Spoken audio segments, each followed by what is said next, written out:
ఇంకోటంటే మీకు మెగా ఫ్యామిలీతో బాండింగ్ అనేది అందరికీ తెలిసిన విషయమే. ఆఫ్ కోర్స్ చిరంజీవి గారితో మీరు చేసిన సినిమాలు ఉన్నాయి.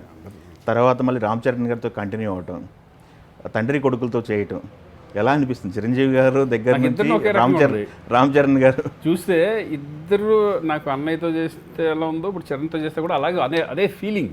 ఆన్ సెట్ అనేది మనకి అందరికీ తెలుసు, బట్ ఆఫ్ సెట్ అనేది మీతో ఎలా ఉంటారు, మీరు ఎలా ఉంటారు వాళ్ళిద్దరితో అని? ఇప్పుడు అన్నయ్యతో అనేది అందరికీ తెలుసు ఎలా ఉంటాను. ఒక అన్నయ్యలాగా చక్కగా భయం భక్తులతో ఆ టైప్ ఆఫ్ చక్కగా రెస్పెక్టబుల్గా, ఓకే, ఒక్కోసారి ఫ్రెండ్స్గా సరదాగా అలా ఉంటాం. బట్ బన్నీ ఏంటంటే ఈజ్ అన్న అంటాడు, మామూలుగా అన్న అని పిలుస్తారు. చక్కగా ఆయన ఎక్కడికి మధ్యాహ్నం వచ్చింది అనుకోండి, అందరం కలిసి భోజనం చేయడం సరదాగా సెట్లో.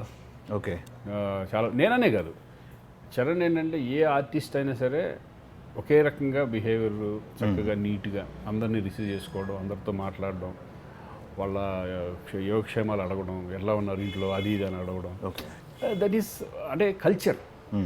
అలా పెరిగాడు.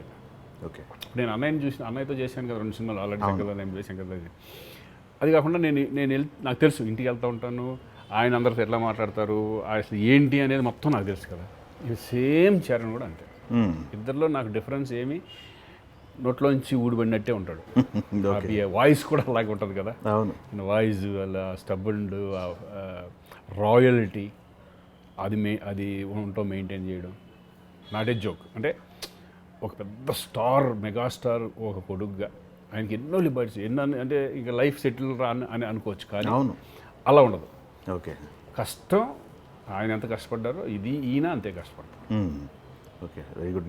ఎన్ని రోజులు షూట్ చేశారు సార్? ఎక్కడెక్కడ లొకేషన్లకు వెళ్ళారు, ఏంటి, ఎక్కడ జరిగినాయి ఇవన్నీ? శంకర్ గారు అంటే అసలు వదిలిపెట్టరు, 3 సంవత్సరాల నుంచి తిప్పేస్తారు మొత్తం. చేస్తున్నాం కానీ బట్ దానికి ఇంపాక్ట్ వేరేగా ఉంటుంది. ఇప్పుడు నా సీన్సే ఉంటాయి, నాదే ఒక్కొక్క సీన్, రాజమండ్రి ఒక సీన్, వైజాగ్లో ఒక సీన్, ఒక ఇది, మళ్ళీ కర్నూలు వెళ్ళాము, హైదరాబాద్ వెళ్ళాము, చార్మినార్లో. అబ్బో, నా ఎపిసోడ్స్ ఓన్లీ నా స్పీచెస్ ఉంటాయి మొత్తం. అవును, టోటల్గా ఒక్కొక్క ఊళ్ళో ఒక్కొక్క స్పీచెస్ పెట్టారు. అంటే అది ఎంత మామూలుగా అయితే కనుక జనరల్గా ఎవరైనా చేస్తారు, వెనకాల బ్యాక్గ్రౌండ్ మార్చి పేర్లు మార్చేసేసి అక్కడే పెట్టేస్తారు. అవును, కొంచెం అటు ఇటు చిన్న చేంజ్ చేసి. ఈయన అలా కాదు, మొత్తం వైజాగ్ కనపడాలి, సీపోర్ట్ కానీ ఇది కానీ మొత్తం అంతా కనపడాలి. రాజమండ్రి వెళ్తే బ్రిడ్జ్, అట్మాస్ఫియరు ఇది, కర్నూలు వెళ్తే బుర్జు, ఇట్లా అంత క్లారిటీగా. అందుకే ఇన్ని నెంబర్ ఆఫ్ డేస్ పట్టడం కానీ, టైం పడుతుంది. మేము రాజమండ్రి చేసాం, ఫ్లాష్ బ్యాక్ ఎపిసోడ్ మొత్తం రాజమండ్రి చేసాం. మిగతా అంతా ఇక్కడ హాస్పిటల్స్ అని అవి కొన్ని అన్నీ ఇక్కడ బ్రిడ్జెస్, పెద్ద బ్రిడ్జెస్ కూలిపోవడాలు అవి మొత్తం అంతా ఇక్కడ. ఓకే, చాలా టైం టేకింగ్. అందుట్లో నాకేంటంటే నా గెటప్ వేయడానికి 4 hours పడుతుంది, మినిమం 4 hours. పేషెంట్స్గా కూర్చోవాలి అంతే, ఇట్లా కూర్చోవాలి అంతే. అది అతను చేసుకుంటూ వెళ్తుంటాడు, ఒక్కోసారి ఇలా అంటే ఇలా పెట్టుకోవాలి. చాలా అంటే పేషెన్స్ కావాలి. అదే క్యారెక్టర్ మీ కెరీర్ ఎంజాయ్ చేశారు. అవును, ఎంజాయ్ చేశారు మీరు కరెక్ట్గా. మీ కెరీర్ స్టార్టింగ్ నుంచి చూసుకుంటే number of characters, number of films, stardom చూశారు.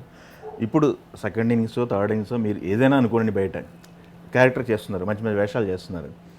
వీటిల్లో మీకు సాటిస్ఫాక్షన్ ఇస్తూ వస్తున్న క్యారెక్టర్స్ ఎంచుకుంటూ వెళ్తున్నారు, సెలెక్టివ్గా వెళ్తున్నారా, వచ్చినవి చేసుకుంటూ వెళ్తున్నారా? వచ్చినాయని చేయట్లేదా? ఆల్మోస్ట్ అంటే ఇప్పటివరకు ప్రస్తుతానికి అయితే చూజీగానే ఉన్నాను. అంటే ఇదివరకు అయితే ఏది పడితే అది అట్లా చేసుకుంటూ వెళ్ళేవాళ్ళం. ఇప్పుడైతే కొంచెం చూజీగా, మరీ ఎక్కువ వెళ్లకుండా కొంచెం బాగుంది, రిలాక్స్గా వెళ్దాం, లేదా సరదాగా వెళ్దాం అనుకుంటా. ఓకే, మీ క్యారెక్టర్ చూసుకుంటున్నారా, లేకపోతే రెమ్యునరేషన్ చూసుకుంటున్నారా, లేదా కథ చూసుకుంటున్నారా? ఉంటాయి అన్నీ, ఆల్ ఆస్పెక్ట్స్. నా సంగతి అందరూ తెలుసు కదా. అవునవును, ఇమికబుల్గా ఉంటుంది. బట్ టోటల్గా ఏంటంటే మెయిన్ క్యారెక్టర్స్ ఇప్పుడు ఈ వచ్చినాయి.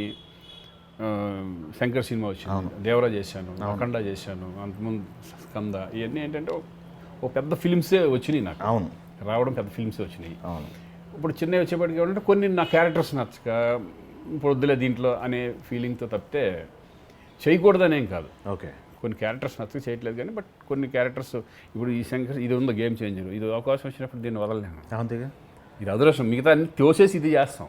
అవును, బట్ ఇది 2-3 సంవత్సరాలు పడుతుంది, మనకి ఎప్పుడు అడుగుతారో డేట్లు తెలియదు. అవును, మధ్యలో ఎక్కువ సినిమాలు ఒప్పుకోలేము కూడా ఈ సినిమాలు చేసేటప్పుడు. అవును, అదొక ప్రాబ్లం ఉంటుంది. ఓకే, అందుకేంటంటే ఈ పెద్ద సినిమాలు వచ్చినప్పుడు ఎక్కువ నెంబర్ ఆఫ్ సినిమాలు చేయలేం. ఎప్పుడు అడుగుతారో తెలీదు, ఎప్పుడు వస్తుందో తెలీదు, అందరి డేట్లు మిక్స్ అవ్వాలి, మనం ఫ్రీగా ఉంటాం. మనం కూడా ఏంటంటే నేను కూడా రిలాక్స్డ్గానే, అవును, వాళ్ళు ఎప్పుడు అడిగితే అప్పుడు డేట్లు ఓకే సరదా చేసుకుంటూ వెళ్ళేవాడు.